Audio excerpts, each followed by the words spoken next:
ఆటలాగా పాటలాగా నేర్చుకుంటే రానిదంట స్నేహం అంటే ఏమిటంటే పుస్తకాలు చెప్పలేని పాఠం అంట కోరుకుంటే చేరదంట వద్దు అంటే వెళ్ళదంట నేస్తమంటే ఏమిటంటే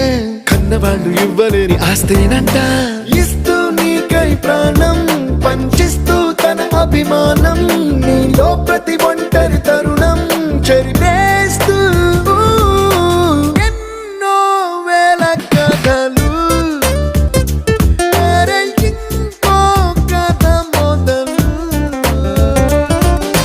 छोटी छोटी छोटी छोटी छोटी छोटी बातें छोटी छोटी बातें बातें मीठी मीठी मीठी मीठी मीठी मीठी यादें मीठी मीठी यादें यादें